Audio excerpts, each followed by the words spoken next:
Hey guys. Okay, I have another really good word. First, I want to get on here and I want to thank all of you guys.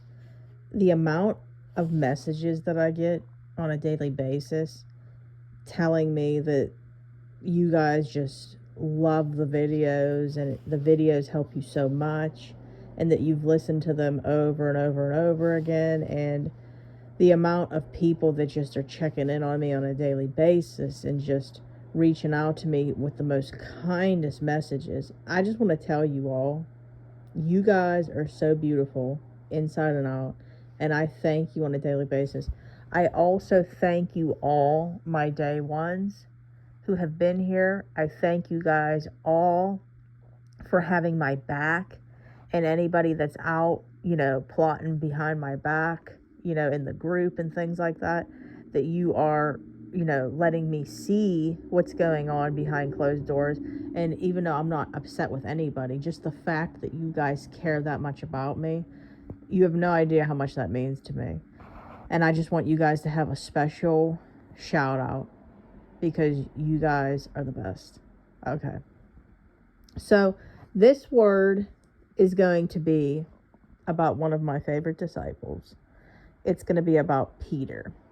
Okay. So Peter, everybody knows, was really Simon. Jesus gave him the name Peter. He changed his name. And Peter had faith that was just astonishing. Starting off, especially with where he was at before, all it took was for Jesus to show him the population of the fish and it took off. Okay. So there's going to be a really good point to this. Okay. So God sees the future with you and what's going to happen with you. He sees the future of your spouse and what's going to happen with your spouse and you guys' developments, apart and then together, and just everybody on this earth. He sees the big picture. Okay. So this is why God isn't concerned about our comfort. He's concerned about where we're going. Okay. So let's take Peter. And I've touched on this to so many clients, but Peter was basically, Jesus's right-hand man. I mean, he was like there. Okay. When he was in that boat, he was jumping out of that boat going to Jesus, but again, all it took is for him to look at his circumstances and he sunk and drowned. All right. So Peter had, really unshakable faith. Okay. Which is what we're called to have.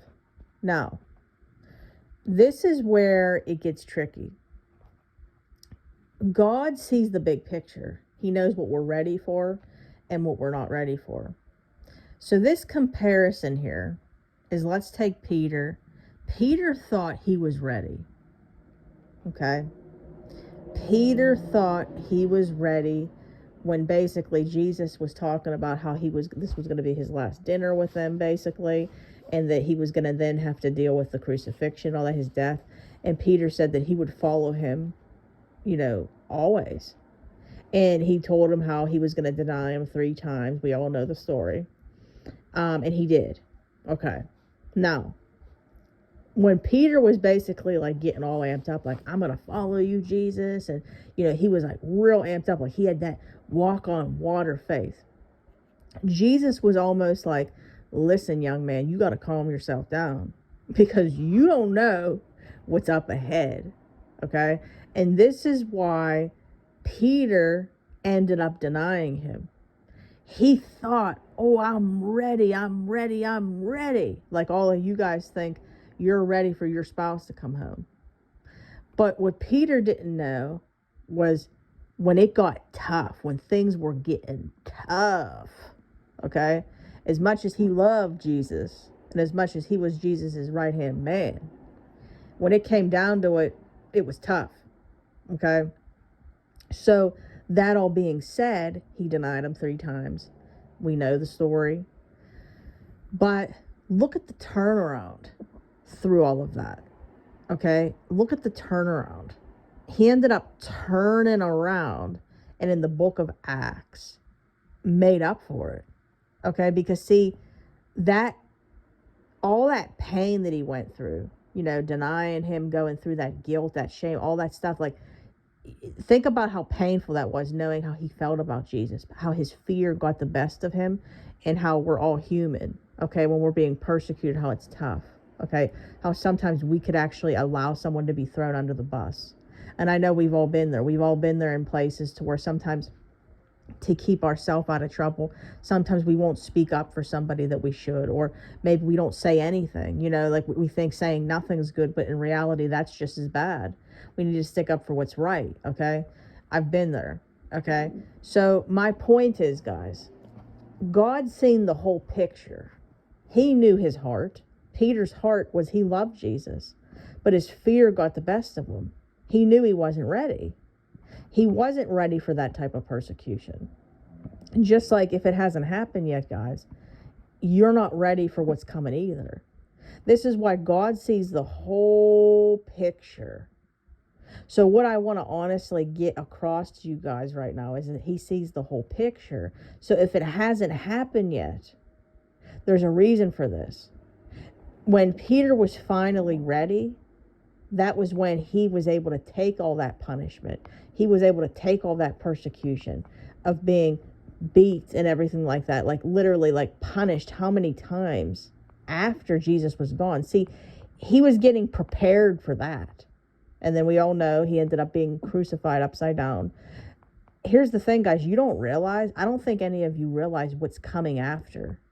Okay? You're being prepared right now. Okay? And my restored couples will tell me that they didn't realize like what I meant. Okay? So I need you to understand, you're being prepared for right now what's coming. And if it hasn't happened yet, God sees the whole picture, just like he's seen the whole picture with Peter.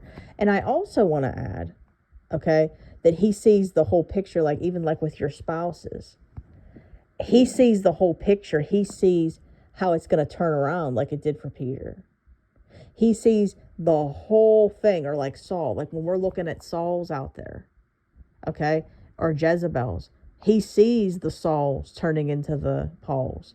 He sees those Jezebels turning into the Esthers. He sees the whole picture, okay? So this is why I want you to really understand. You can say all day long that you think you're ready, but if it hasn't happened yet, just like Peter, there's a reason. There's a reason. So I hope that this word helped, okay? I tried to be creative with something to really get you guys to understand. And the Lord put that in my head. If you would like to work with me, you can email me at deadmarriagesredeemed@gmail.com. I repeat, deadmarriagesredeemed@gmail.com. Facebook group, Dead Marriages Redeemed. Come on over. We'd love to have you. I love you all so much. You all have a wonderful night. If you could, guys, please like the video, comment, subscribe, share. It means so much to me and helps me out big time. You all have a wonderful night. Bye, guys.